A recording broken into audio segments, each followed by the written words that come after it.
A lot of our growth has been because sure, AI is cool. I think a lot of people are using it, hey, it's kind of fun and it's cool. What's the real business application? Well, if I can then say, look, instead of having to write these briefs that are basically half articles already anyway, or asking my customers or clients to write these briefs, and then taking that and then going out and putting freelancers on it, then managing the freelancers' deadlines and pushing it back because it's not good, or editing all the rest of it. Not only can I lower that cost using AI, but also the production quantity is just exponentially higher, right? We're talking minutes, not days.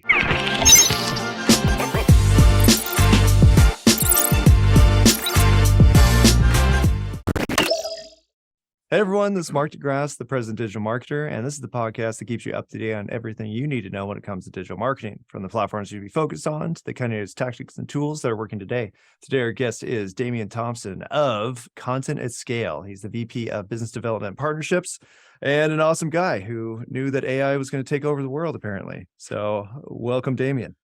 I, for one, welcome our robot overlords. Yes.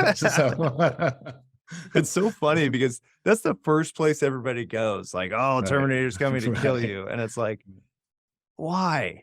Why would they? It's because everyone's idea of AI is TV and movies, right? So I think, Mark, when we met, a couple of weeks ago, I think we hit it off over our love for sci-fi, right? And AI sci-fi specifically. And I think that, if I can, I just jump in real quick, do the whole layman's terms for AI real quick, because I think this is scary. And let's unscare this a little bit. And so take the fear away a bit. So this is going to be correct for 99% of the audience. If you're a computer scientist, like I was for a short period of time, I apologize. This is not accurate, but it's accurate for everybody else. So for everybody else, think of it this way. There's really kind of three things to think of here. And you can get to generalists and all that kind of good stuff, but we'll leave that aside. So just talk about AI for itself. We've been talking about AI forever. It's been in movies forever. But really, all it really is, it's still a rules-based engine. So we had this automation kind of revolution 10 years ago with the HubSpots of the world and email marketing automation, all the rest of it, which was very rules-based, if this, then that, right? It was great. It's fantastic. But you get those logic problems, right? You hit a logic problem, it hits a wall, it just stops, doesn't work. Everyone's had that problem of something not going out or something like that. All AI is doing is saying, hey, the computers are clever enough to actually have some say in what they want to do. So when it hits that wall, instead of just stopping, we're giving it the ability to say, hey, let me turn right or left on my own, which is why sometimes you get some weird gobbledygook when you do this kind of stuff. But over time, you get to kind of, tighten up that model and it works better. So that's AI. So really, we are at the very nascent stages of this. Like, this is truly chat. Content creation is really the first true business application for this, right? So that's artificial intelligence. Now, a lot of times you'll hear the word machine learning thrown around as well. So machine learning is kind of the next level. This is now saying, okay, now we're going to train the AI. We're going to create models to teach the AI how to start kind of think more, have a better thought process by creating models. And then we get to the kind of third level, which is the deep learning, which is what everyone's afraid of. This is the singularity stuff and all that nonsense, Terminator stuff, which is when the machine is creating its own models, right? So the idea there is, they extrapolate out the exponential effects of that and becomes this idea of, okay, if the computers are smarter than us, can operate faster than us at least, right? So that's where the fear comes from, really. We are a long way away from that in any real, in any real form. B, that's, I think, kind of very nihilistic thinking. Just because a computer can compute faster doesn't mean it's going to be negative, right? I mean, yes, we chatted about Asimov's laws, all kind of fun stuff, right? But, we're going to have to figure that stuff out, and we will. Humans are cockroaches, nothing's going to beat us, right? We're going to find a way to survive, right? So as the models get stronger, we'll just put more and more constraints around them is what I would think would happen. And again, I don't expect to see that in my lifetime anytime soon. So, but yeah, so getting back on course, I think the first thing is don't be afraid of it. Unless you're a freelance writer. If you're a freelance writer, be afraid, we're coming for your jobs. Now I say that tongue in cheek because, like all technological advances, the buggy whip manufacturers didn't like the Model T, right? So, I mean, there's always these advances and jobs change. For every job that AI will quote unquote destroy, there's an opportunity for it to create 1+ jobs, right? In our world, we talk about the AIO, which I know you're personally got some stake in there, Mark, but this idea of getting really good at speaking robot, of prompting the tools to do what you want, and then really good at the end, making it look more human. And so that's a brand new role that didn't exist, 6 months ago, right? That literally now is existing. And so there's always the opportunity to go up the value chain. And I think that's the case for all, knowledge worker kind of work, right? I mean, DBAs, and I'm old enough to remember database architects. I mean, I don't know anybody that's a database architect anymore, right? I mean, I don't think they exist. I don't know, but like, they've gone on to do something else. And so as long as you're staying on top of these things, as long as you're kind of going with it, you know, filtering through what the fads are and what actually seems to be transformational technology, which we believe this is transformational technology, then you have to up your game, and that's welcome to being a grown up, right? So that's kind of welcome to owning a business, right? So that's the way it works. That's fantastic. Well, and I think for, people like me, where it's like, I actually had this feeling last year where I was like, man, things have been the same for like a decade. Yeah. Nothing is social media is the same, search is the same. And I've personally been waiting for, like, I was like, oh, maybe this is as good as we get is right here. And then finally AI kind of took hold. Why did it take so long? Because even for me personally, like, my transformation happened when I think I used the Lensa app in December. Yeah. Then I tried ChatGPT. And then actually Julia McCoy came out with her, like, AI can replace humans. And then that's when I was like, oh, okay, so it's finally a thing. But what do you think is the turning point? Yeah, I think I think there's a couple things actually. I'll switch industries for a second. So I'm really heavy into the music industry, so it's a personal thing. And so 2021, 2022 was some of the best music was created in a long time. I'll say music was getting pretty stale, and people staying at home for COVID, for lockdowns, for all this kind of stuff meant that artists were sitting in their bedrooms creating rather than out touring or doing something else because they couldn't, right? And I think that probably plays a little here as well. I think we're seeing some technological advances here because people just had their head down after they got over the anxiety and everything, say, hey, I got to work. I don't have to go into an office every day. I now have this other time to do stuff. So I think there's something there. I think also we have to credit OpenAI. I think that organization really has nailed it. They're not the only kind of neural network AI company out there. There's Lambda, there's a handful of others as well. The computing cost for this stuff is so high. And so that's, you think of Uber is a great example, right? Uber, fantastic, came along, transformational. Everyone loved it. Now everyone hates it. Well, everyone hates it because they're trying to find how to make it work, like finance, because we don't realize a lot of times, but a lot of these technological leaps, they're financed by startups. They're financed by VCs willing to lose money for a long period of time. So they're actually selling these things at a loss for a long time. And that's the case, I would say, right now with AI. We've seen with GPT-4 coming out, like the pricing now it quadrupled in some areas, could as much as kind of 8x, 10x in some areas for the computing power, because people are asking for longer prompts. They're asking for the ability to kind of shape it even more. Well, that costs money, right? And so that is kind of thing have been kind of the economics of what you're willing to pay. Everyone has this idea that software should be free, which is ridiculous, of course. But there is kind of a confluence of events. I mean, again, I'm just talking, kind of out of my bum here a little bit, but I do believe that the emergence of a significant player. I think Microsoft also, and I'm a big Satya fan, the CEO of Microsoft, and I think he's a killer. I think he's out there doing great things for them, making them relevant again. Them going all in on this makes total sense. They lost the SEO battle to Google, right? They lost the paid ads battle to Google. So the only way, best way to dominate a market is to create it, right? Or redefine it, right? And so they're trying to redefine search, right? Which, will they be successful? Who knows?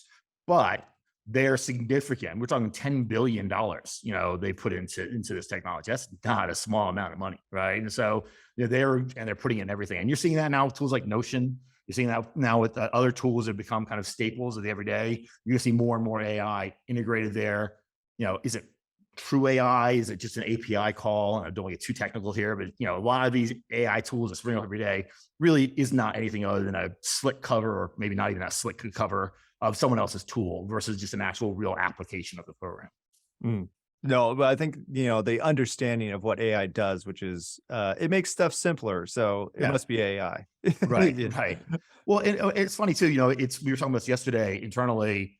We're all AI people, from different levels of technology, but as a company, like our team is very, we're not just developers, a bunch of YC grads looking for spreadsheets to figure out what we can go raise money for, right? We actually understand the tech and the practical applications of it, but it's still kind of not yet common term. we were talking, I'm launching a new partner program and I need to put some terms and conditions together. And I was talking to our CEO and he's like, well, why don't you use, ChatGPT to do that? And I was like, that's a great idea. I don't know why I didn't do that because I actually did that for something else. So I'm using it on certain things, but not quite everything yet. And it's just that having got that muscle memory. But I tell you what, I'm a much better editor than I am a writer, right? And so having something else to start the whole kind of content creation process, I think really helps me personally. I think most people are similar, right? It's much easier to edit for my tone or edit for my style than it is to start with a blank page. Oh yeah. Well, and I think what's happening, especially with you guys and content scale, people being able to create long form articles, which is the main thing that you guys do, is huge because a lot of those people that are now using the tool to create long form copy never would have done anything. They would have said, I'm not a good writer. It takes too much time. Is it worth it? And so a lot of people who just didn't create content at all. So I think it's not that it's going to take away the jobs of writers, because if you're a writer, you're going to keep writing. And actually it'll be a million times more effective thanks to AI, because now you don't have to, learn about a subject that might not be in your wheelhouse, which is, why some of the content online is not good anyways. I think that's it. Well, a lot of it's not good, right? So, I mean, let's start with most. I agree with that. So I think that's correct. I think that even people that understood the value of content marketing, you go back 10, 11 years ago, right? When it really was starting to kind of become a thing. So I spent 15 years in enterprise sales, sales leadership in enterprise for like security companies, Mac could be semantic, term micro companies like that. Then when I burned the suit and tie a decade ago and decided to get into this online, arena, the first business I started was a content marketing agency. Now I wasn't a content marketer, but I just saw the promise of it. Now, being a sales guy, what I did was I went and cold emailed all the angels list, companies that raised $1 million, which is cute. That was all they were raising back in those days. But they were looking for content writers, and we say, hey, we can come do it for you, right? This done for you, the kind of beginning of that done for you kind of wave as well. And loved it, saw the value of it. Found how hard it is to manage cats that are freelance writers, right? Or because it's cost prohibitive to have staff writers in most scenarios. So it's hard. The quality wasn't great. They were always late, all those kind of things. So literally shuttered my agency because I got tired of having to manage that writing process. And even as a believer in content marketing, owning a content marketing agency, I didn't do enough content marketing myself, right? Because it's hard, right? It's hard to write 2,100 words that are meaningful, that actually have value, then interlink and link out to other companies and have click to tweets and media and all that kind of good stuff. It's laborious, right? So even with the understanding of, hey, you don't have to convince me it's good, you have to show me how I can do it easier, right? And I think that's the problem we're trying to solve. And I think a lot of our growth has been because, sure, AI is cool. I think a lot of people are using it, hey, it's kind of fun and it's cool. What's the real business application? Well, if I can then say, look, instead of having to write these briefs that are basically half articles already anyway, we're asking my customers or clients to write these briefs, and then taking that and then going out and putting freelancers on it, then managing the freelancers' deadlines and pushing it back because it's not good, or editing all the rest of it. Not only can I lower that cost using AI, but also the production quantity is just exponentially higher, right? We're talking minutes, not days, right? And so you start with this kind of kernel that you can actually go from. And again, it goes back to, I think most people are better editors than writers, right? So if we can give you high quality content to begin with, you just need to then sound like you, look like you, fit your tone, style, and fact checks, things like that. Then we're seeing people that we're blogging that 2 or 3 times a week now are putting out 40, 50 articles a month, which we know Google likes. We know, we know very few things in SEO, except we know that high quantity of high quality content will get you rankings, right? That's a reality. And so, but those stakes are getting higher and higher because now you're competing against companies like HubSpot that are publishing 7, 8 articles a day, right? I mean, almost no business can do that, right? And so how are you going to outrank? How are you going to get on that first page, second page of Google if you can't put that kind of production out? Well, the answer is you're not, right? Unless you find some hacky ways to do it that you get punished for later anyway, right? So every time there's an update, you get punished for it. So we're saying, look, play by the rules, do the right thing, create quality content, that's accurate and that's helpful for your readers. We're just going to help you get started, right? And we're going to help you do this at higher quantities, right? And frankly, higher quality. It's that old saw. You can have it fast, you can have it good, you can have it cheap. You can pick 2 out of 3. We were saying, hey, we could actually pick all 3, right? We can produce higher quality, at higher quantities and a lower cost. I mean, it's really kind of the dream, but it goes back to the very first part of our conversation, fear. It's fear. Yeah. People are afraid, right? What's going to happen? They're afraid. And so how we attack that, and I think we think we're right, obviously, but is Google's changed their mind 3 times in the last 2 months about, AI generated content. What they're saying currently is what it should be, which is it doesn't matter. It doesn't matter where the content comes from. Does it matter that it comes from another country? No, it shouldn't matter, right? If it's good and high quality, that's all it should matter. However, to cover your bets, because my CEO is an SEO guy, really understands that world very well. We want our content to look as human as possible. And so we say, look, be safe. Don't worry. Don't put out a bunch of content, get a bunch of, great traffic that just gets cut off at the knees at, next Google's update 6 months from now, whatever that happens to be. Make it look as human as possible, which is going to be actually a better experience for your readers anyway, right? They don't want to read computer generated content, quote unquote.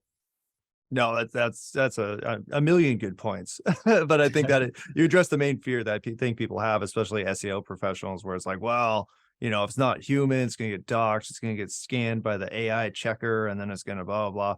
And what a lot of people don't realize with the AI checker is you could just be a bad writer and you'll be doxed as an AI. I see it all the time. We have a couple of negative reviews. I mean, you don't have haters, you're not trying hard enough, but almost all of them, it's because their human writing came out robotic. Well, news alert, that means your writing's not very good, right? So that means you're sounding predictable. And so that's the thing people misunderstand too. It's not saying, hey, we know that this was written by a computer or written by a human. It's saying this text is predictable, it's boring, it's repeated over and over again on the internet. There's nothing new here. There's nothing exciting or interesting. I have writers all the time that write like that, right? So that doesn't mean that necessarily it's a bot, right? So again, it's forcing this higher quality, which I think is kind of the thing that gets missed in a lot of this. I think a lot of times people talk about cost and volume, which is very important, of course, especially for agency owners.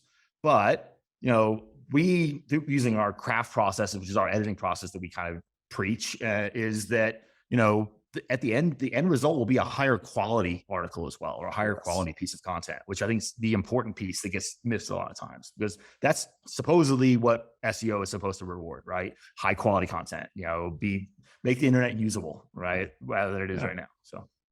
No, that's another fantastic point, because I think people, I don't know, they think they're better than they are, or they think that they're less biased. Overconfident human beings? No. So it's funny because AI's big kind of Achilles heel, and it is that it's known that it will state incorrect facts very confidently, right? So the tone of the AI will say, it'll come out and it'll just read very confident. I'm like, how is that any different than almost 9 out of 10 people I meet, right? So it's exactly the same. Everybody knows everything about everything, right? And so at least in their minds they do, right? And so it's the same idea. And it's, one of the other big, so you move past the fear, and look, fear drives a lot of it. So you'll hear a lot of writers, a lot of editors that, make claims like, hey, it takes me 5 times as long to edit, AI content as human content.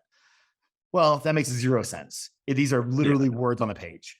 What they're really saying is, hey, you're forcing me to actually follow an editorial process, whereas before I could be lazy and just throw this out to freelancers and just accept it from them over time because the first 3 articles were good. I'm just going to accept the next 10 are good. Well, that's not a great editorial process. So yes, an editorial process versus none, yes, that's going to take you longer.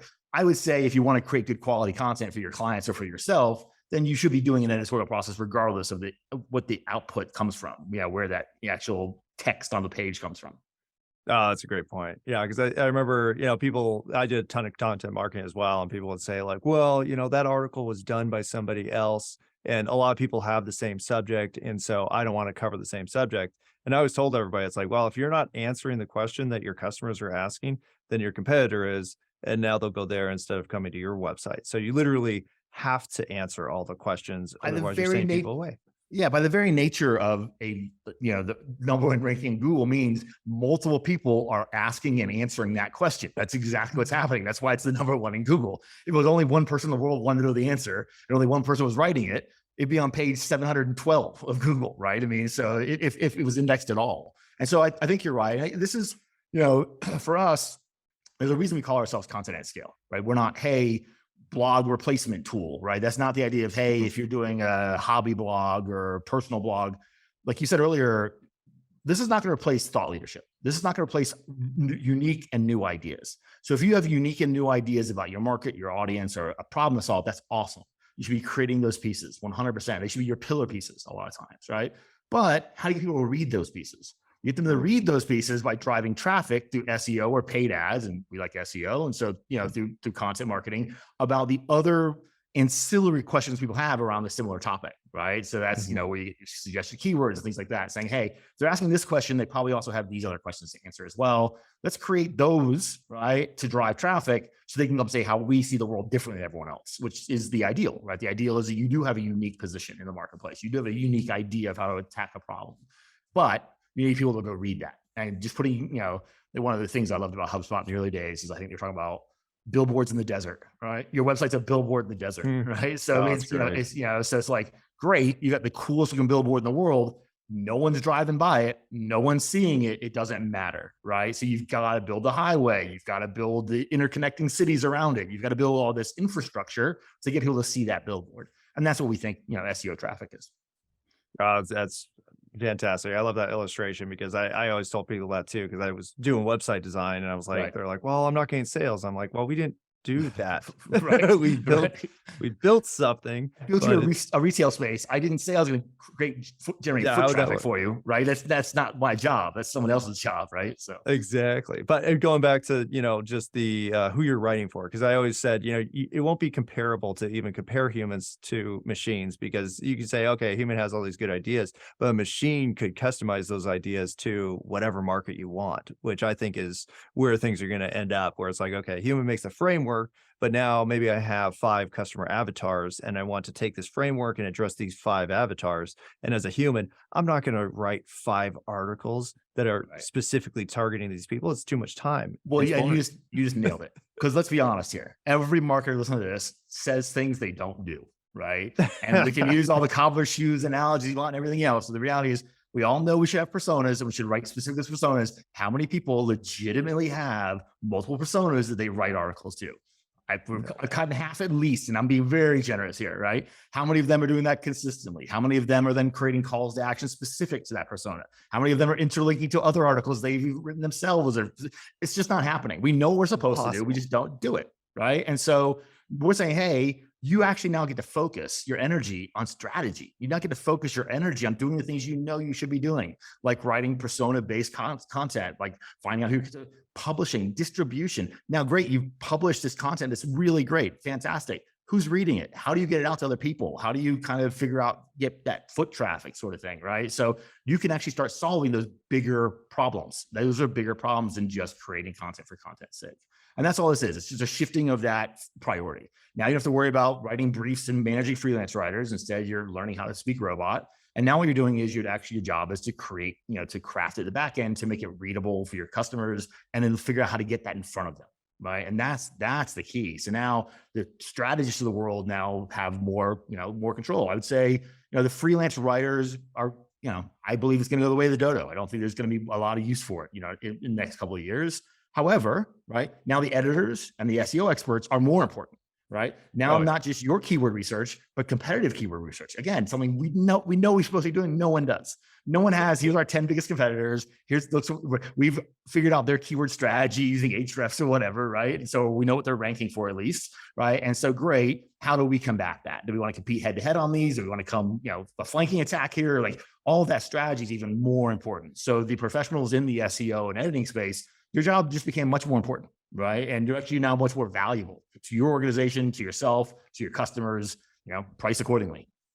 No, so much more valuable. And you're not doing stuff that you don't want to do, which at the end of the day, it's boring crap. Yes, and if you do hire a freelancer, unless they're specialized in your space, then they're just doing the same research that AI is going to do in the first place and pulling the same data. Perfect example. And so I talk about, if you've been around long enough, you remember these spinners, 6-7 years ago, always like, you take an article and throw it into the spinner and it'd come out and supposedly spin out this new article. It was always garbage, but most freelance writers, or most writers, even staff writers, and sorry to keep on throwing freelancers on the bus here. I love freelancers, but most writers, full stop. If you don't know that terminology, if you don't know that area, like you said, it's not an area of your expertise, you are doing the same thing. You are going and putting that keyword into Google. You're opening maybe the first 10 results, you're reading those 10 articles, and in your mind, you're cubing and spinning those articles, right? Yes, it's unique content that you've written it, but all you've done is really taken those 10 pieces of articles. We're doing the same thing just across the entire internet, faster, right? And better, right? So, but it's the same idea. It's the same exact thing you're doing, just much more efficiently, like technology is supposed to do. It's supposed to be more efficient. It's supposed to be faster. That's what it's supposed to do.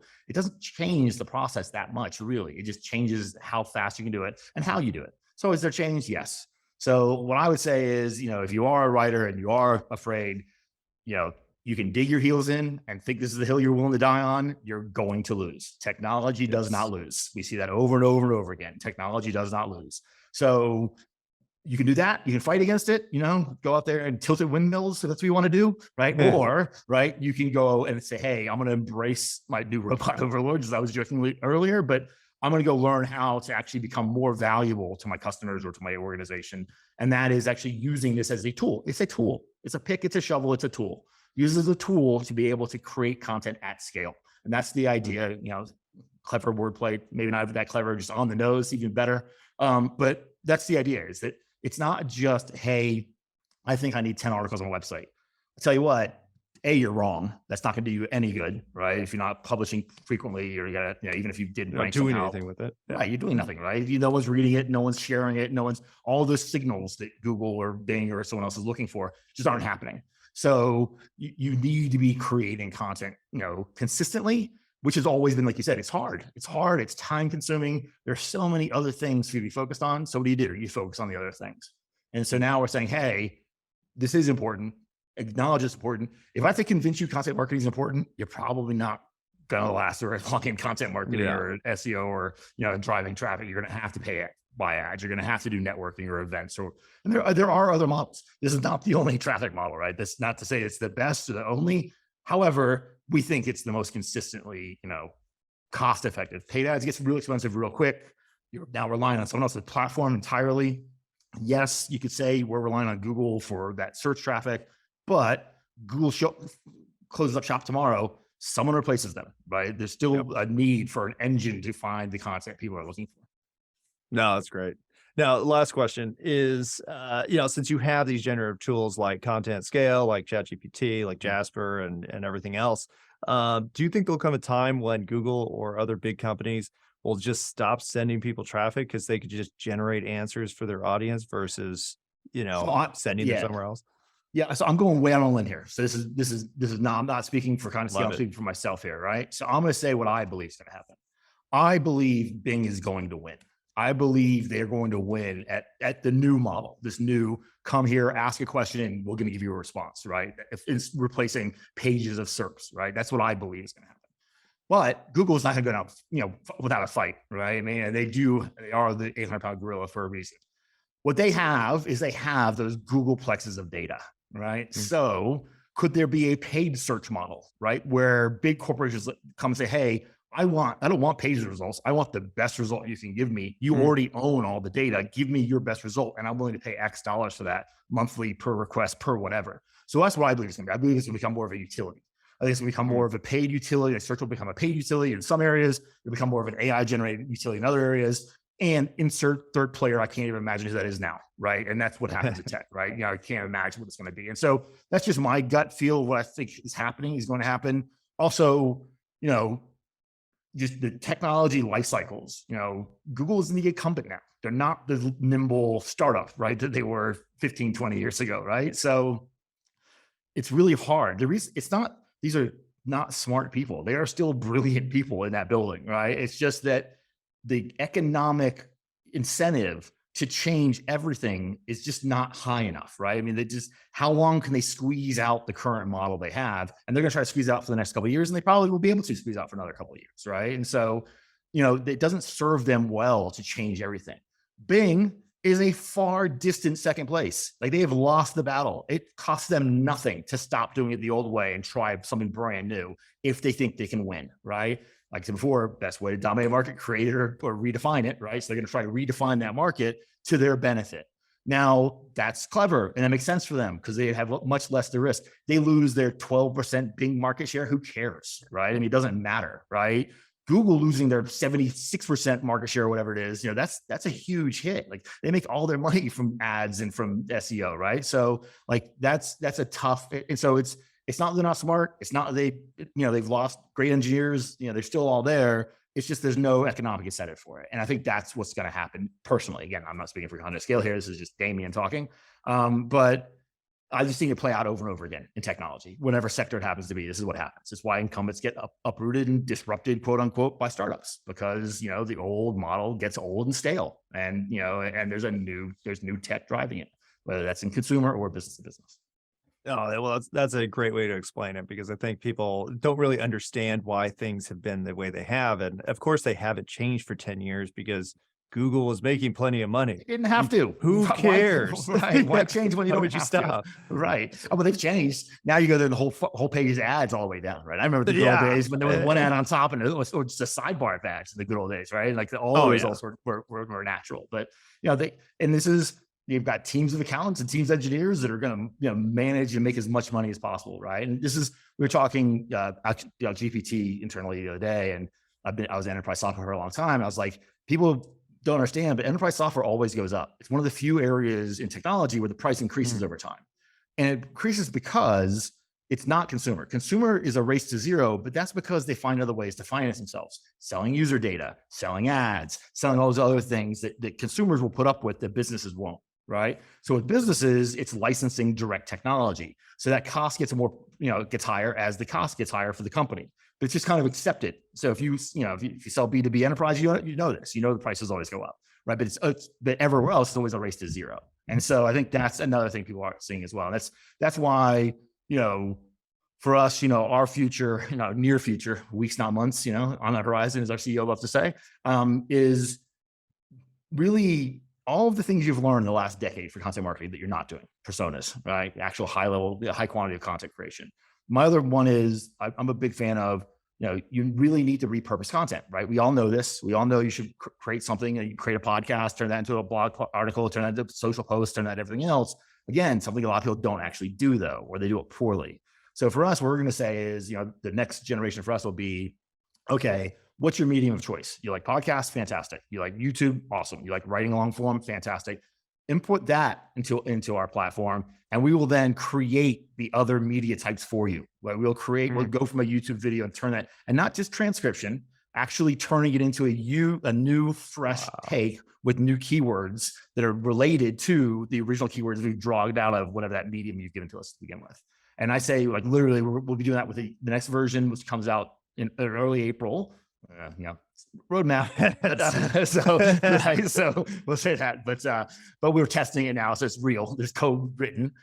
Will be YouTube. You'll be able to put a YouTube link in there. We'll be able to take that and turn that into a long form blog post. And it won't be it's not transcription. I'm saying a brand new, unique article that will actually try to rank for the same keywords and similar ranking keywords. So we usually aim for low to medium traffic, medium to high. Low to medium competition, medium to high traffic, like keywords. So that's some of the models we built on top of the kind of standard model we bought.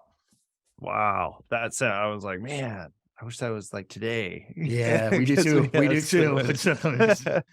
Well, that's super exciting. I'm glad you brought that up. So we'll definitely have to have you back on maybe next quarter, and we could see if the time frames lined up or what's happening, because it seems like every week I like log in, I'm like, crap, the thing that I was doing is now outdated. So, and that's exciting. I'll leave the last thing is that, talking about like freelance writers and changing skill sets. I mean, there really are two now unique skill sets. Well, I guess the editing is not really unique. It's just doing what you should have been doing before. So the unique skill set will be like what we're calling this artificial intelligence optimization, like AIO, which is learning how to speak robot, right? Learning how to prompt the tool correctly. Because if you're not, if you go and say you spend all your time in ChatGPT and you learn, your own prompts and you create your own little prompt library in Trello or something, and you learn how to create certain things, that's great. But it's hard to scale that across an organization. And, if all you're doing is that, then you can tell when you go into some of these AI tools, quote unquote, that are just API calls, because they'll say the same. That's not what's real though. So you look at a tool like ours, we're sure we do have an API called OpenAI, But then we've built multiple models on top of that, specifically for SEO, specifically for long form content. Specifically, we built NLP models, linguistic programming models, right? To actually sound human. Built AI detection models, so all that additional kind of context on top of the original context, and we're always stacking the context. The way you will prompt our tool will be different than the way you would prompt Jasper, which is more of a general tool. And so it's going to be different. So this is kind of also, we think, going to be that traditional winner take all in niches, right? So there's going to be a winner take all because it's just going to be too hard to say, hey, yes, there's always the DIYers, the people that value money more than their time, right? And that are willing to go there and play in the playgrounds and really spend a bunch of time to do this. But I think they're not really getting the full benefit of AI if they do that, right? But hey, each to their own. But the people that really want to do this at scale, want to do it consistently, want to be able to replace human effort in this area and redistribute that human effort somewhere else in the organization or in their business, they're going to want to learn how to do this. And there's going to be tools that win and tools that lose, and the tools that win will be the ones that we think can do more, right? And so that's where our focus is there. Well, I think that's genius, because what's probably, just from when you see these technologies take off, is there's a ton of newcomers to the market, and then everything gets consolidated, and then we end up with a set. And your clear winner, a good second place, and an okay third place, right? That's exactly. Thing, right? Yeah. Well, for you guys, it's funny your description of the people who are like, oh no, they want to save their time somewhere else. They're lazy. We're all lazy. That's the definition. And if there's one tool where I could just go to one place and put all my crap in, I will do that, because I get tired of going places. and so you're totally right. I as copywriter work for me, a good friend called me a sasshole because I love playing with toys, right? So that's genius. So I love the new tools. So I love playing with them. However, playing with tools on my own and implementing them as a process of my business are two totally different things, right? So what you want to do is implement your process into your process of your business and leave them alone as much as possible, right? Improve on them, sure, but you're not looking to insert new tools all the time, right? That's just that You're now losing your productivity edge when you do that. On your free time, cool, go play all you want, right? And so that's what I do. I play with software on the side. But once we get that, and I think that's a realistic way to think about it, right? It's why you see in software, there's the best of breed versus the suite approach. Well, every software company starts as best of breed, right? They think, at least that's how they market themselves. But as they get bigger and add more functionality, they become a suite. HubSpot's a great example. We've talked about a couple of times today, right? Where basically a mediocre small medium business SEO tool is how they started.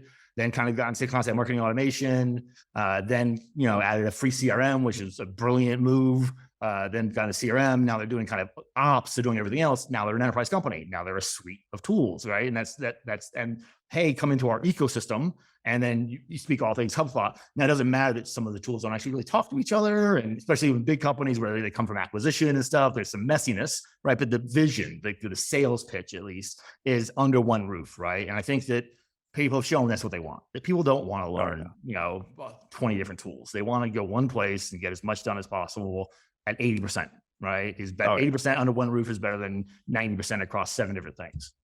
Yeah, well, and I think even the user base now is willing to accept some growing pains. ChatGPT, I just tried GPT-4 yesterday, and I was like, wow, this is not what I was expecting. It's not as good, but I'm still using it because I'm like, it'll get better. I would say we love OpenAI, but underwhelming, I think, would be the thing that most people are saying. It's because I'll say this, actually, it's underwhelming in one area, which is the mass area. People were hoping it was going to do video. People were hoping there's a bunch of rumors around a lot of things. It looks like the biggest thing from a consumer point of view is the text, and it's not great. If you just go on Twitter for a little bit, you'll see that right now it needs some tweaking still. However, internally, what we're seeing it is becoming like a really good generative tool for development work, for some back office operations. So like some of that, which makes sense. It's an enterprise. That's the other thing people don't realize. This is an enterprise tool, so really aimed at enterprises, right? Now they've dumbed it down for consumers to use as well, but it really is meant for large organizations to spend millions and millions of dollars to them. That's how they're going to make their money back, right? That's what their business model is.